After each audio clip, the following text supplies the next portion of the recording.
Every time I post a video of this style, you guys prove me that you really like this type of content. So, in this video, I will talk about the strongest DPS characters from every element. Just a reminder before the video starts. Just like all the other videos of the similar style, I'm basing my opinion on the beast usage and tier lists. My objectives with this video is to inform you all who are the strongest DPS characters from every element, in case you are thinking on getting them or you are just curious to know. Because we are all curious, aren't we? Keep in mind that if you disagree and think something differently related to what I will say in this video, leave your comment down below explaining your opinion. Just be respectful while you do it, okay? As always, don't forget to like this video. 99% of you are not subscribed, and leaving a sub would motivate me a lot. So please, it's free and only costs you a little bit of your time. Since I don't have a proper schedule to post, I advise you all to ring that bell, so that way you will be notified when I upload. Or keep an eye out for my community tab, because I always share my posts there, and I also do some interactive posts where you guys can help me with future videos ideas. Like always, all my other links are on the description. So let's now discuss who are the strongest DPSs from every element. Starting with the Pyro element, we have Hu Tao. Even though we have Linne now, and he has the strongest Hu Tao, I still think the strongest one would be her. She has a really quick playstyle with her charge attacks, and she does massive damage thanks to the vape reaction. And Hu Tao only got better with Furina, thanks to the buff she provides. All of these reasons make me wanna believe she's indeed the strongest Pyro DPS in the game. But you guys will see that it is really hard to choose just one DPS from every element. But in my opinion, Hu Tao keeps the title of the strongest Pyro DPS, even though Linne honors more the Pyro title, because he's made to be played on mono Pyro teams. Now that we talked about Pyro, let's now talk about the counterpart, Hydro. In my opinion, I think it will be hard for everyone to disagree. We have the Hydro Dragon, Monsieur Neuvillette. I don't know if a character will ever take his crown from being the strongest Hydro DPS. Neuvillette does amazing damage, provides a lot of Hydro for possible reactions, and also has a good self-heal. All of this just proves that he's the king of Hydro. Literally. And until this day, ever since his launch, we can see people doing solo C0 Neuvillette runs on the Abyss. Like I said, Neuvillette is by far the strongest Hydro DPS from the game, and he truly deserves his ranking. Now let's talk about Cryo, shall we? This is another no-brainer for most people, but it's actually hard because we have a lot of solid DPSs. But for those who have seen my best 5-star characters you should invest, you already know who I will give the crown to, and that person is Ayaka.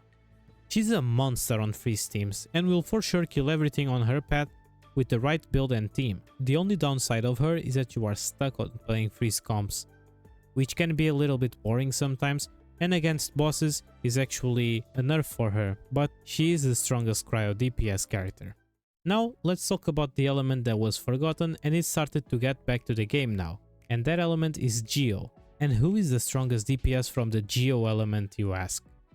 If I have done this video some weeks ago, it would be obvious that Ito was going to maintain his crown. But things changed, and Navia came to conquer. Like, is it even fair? This is about the strongest DPS from each element, and we have freaking Taylor Swift hitting around 200k every 7 seconds or something. Of course she will take off the crown of the strongest Geo DPS. What were we expecting? Let's talk about Anemo, and this one was really close. But in my opinion, the strongest Anemo DPS is Wanderer. Sorry Xiao mains, he's not bad, but I think Wanderer wins this one. He can fly, he can be a machine gun of normal attacks depending on your build, and he does good damage.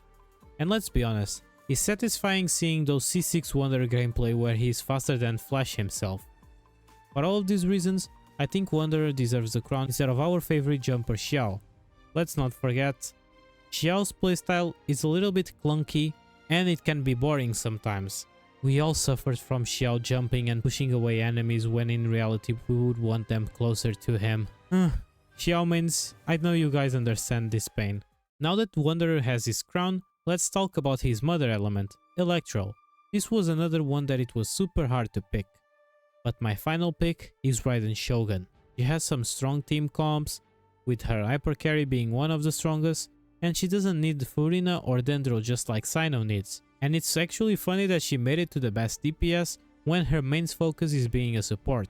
but she has such a great burst DPS capabilities that she made her way into this video. I mean, she's the Electro Archon after all. Even though I love Cyno, at least she can run on basically every team and also do damage. I'm sorry Cyno mains, but don't worry, I still love Cyno and I do plan on pulling for him one day. I decided to leave the last element to get introduced to the game, Dendro. And for Dendro, it's kinda disappointing because it's another no-brainer like Hydro with Neuvillette. And the stronger DPS is for sure Kave. Okay, I'm joking, it's not Kave, it's Kave roommate, Alhaitham. You want a Dendro team? No problem, Alhaitham will fit into almost most of them and will do a lot of damage while being in them. I remember most people called him Dendro Kaching, but look at him now. He's still the strongest Dendro DPS and super good in every Dendro team. It's actually funny that he's super lazy in lore, but in meta wise, he's one of the strongest. And he works a lot because he's always in every abyss. Just before finishing this video, it's worth remembering again. This video is not to force you to pull these characters. You should always pull for characters you like, even if they are not the strongest DPSs. Because remember, pulling for these characters doesn't mean you will bulk your way into the abyss like a piece of cake. You always need to build them and invest on those characters for them to be good. This video was just my opinion. If you are a new player, I hope this video helped you knowing what DPSs you should give a look on. My name is Phoenix. I hope you have liked this video. Don't forget to leave your like and subscribe to change that annoying 99%. I'm sorry guys, but you will hear this until I forget.